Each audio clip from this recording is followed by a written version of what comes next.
All right, moving into Mod 1, Section 2, so 1.2, we're going to be covering converting bits.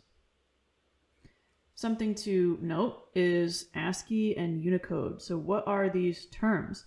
These are two encoding methods to convert ones and zeros that is understood by the computer to turn into our human readable characters. If you notice, if we just find capital A, that's going to have the hexadecimal value of 41 and the binary value of 01000001 and the decimal value of 65. So now that we've learned how to convert decimal to binary to hex, we're now going to introduce ASCII and Unicode. And ASCII is what this chart is showing here. And it's showing you the values of ones and zeros that the computer understands into our human readable ASCII encoding method.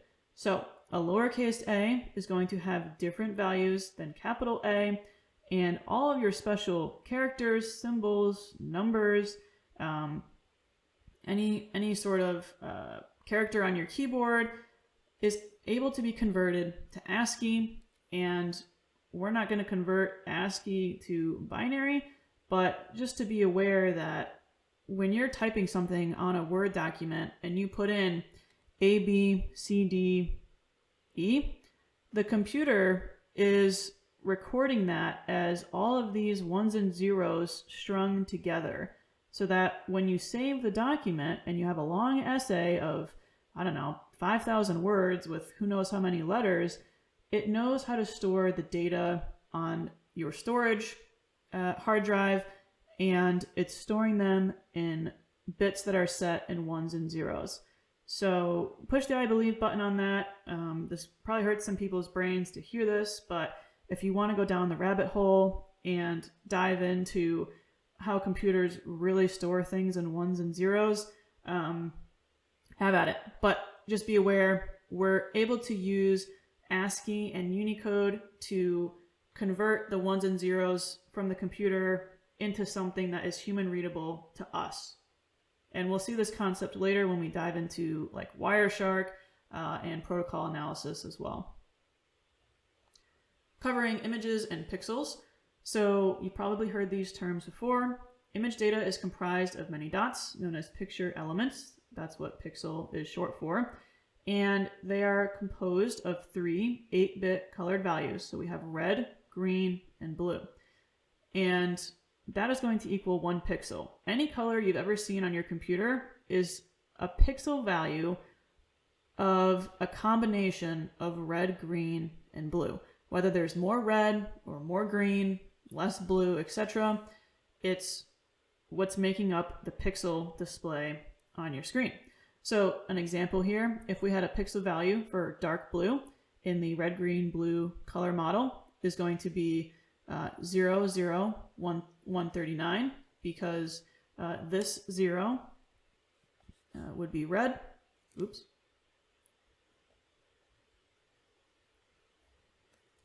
That 0 is red, so no red because we're going for dark blue. This one would be green. Again, we don't need any green in our dark blue. And then this one, the pixel value assigned would be 139 to just give us, arbitrary dark blue. If you wanted a different shade of blue, maybe that would change to 130 or 138. You kind of get the point. So this means that the intensity of the red is 0, green is 0, and the blue intensity is 139.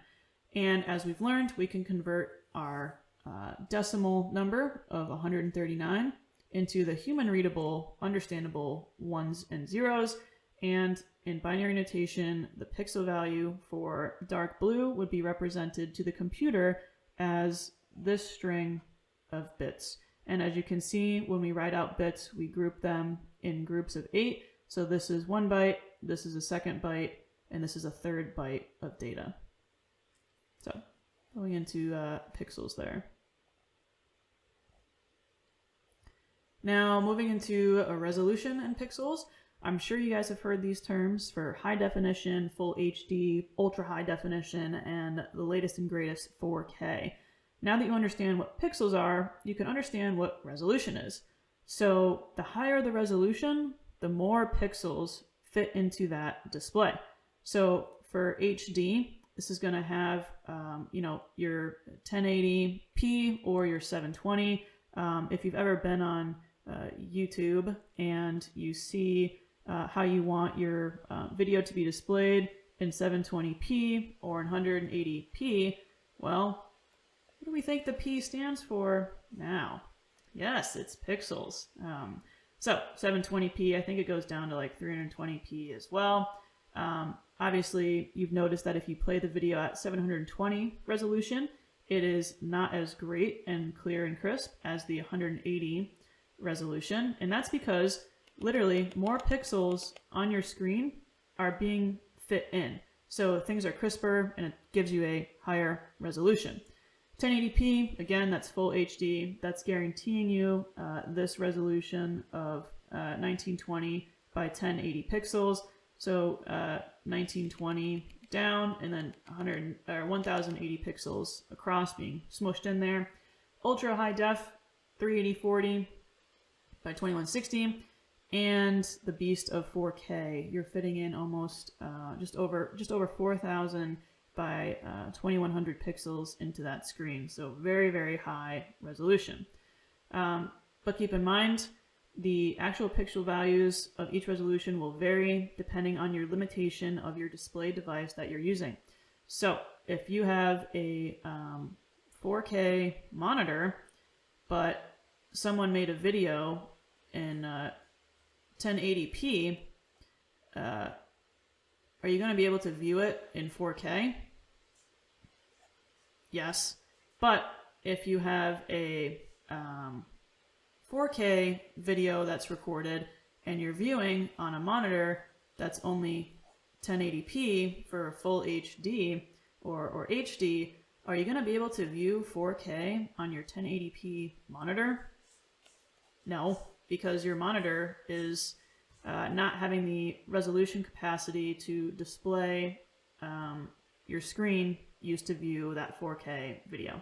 So this is why 4K has become very expensive. The 4K monitor is going to cost more than your 1080p monitor, and it's going to cost more than your UHD monitor. So when you're shopping for monitors, if you're a gamer and you want really high resolution and good frame rate, that goes into a hardware component for frame rate and graphics cards and all that. But if you want the most pixels to fit in, you're going to spend more money on higher resolution, which means more pixels.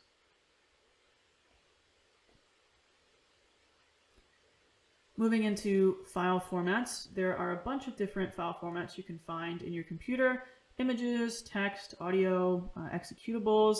The ones to star here are definitely the executable.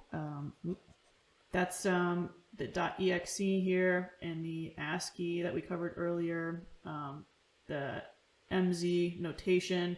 We're going to cover that later in protocol analysis, but you are aware that there are multiple file formats that exist on your computer.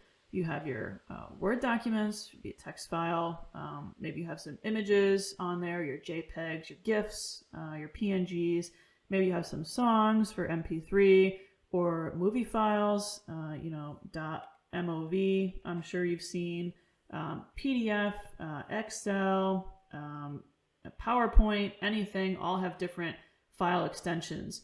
So the file type will differ, and that will change the file extension, and it will change the hexadecimal signature that you would find if you viewed the file, and it will change the ASCII signature for what's designated in the data for the file extension. So a JPEG image will become a GIF in ASCII, whereas PDF will pretty much stay the same along with PNG as well, just kind of add in a % sign there.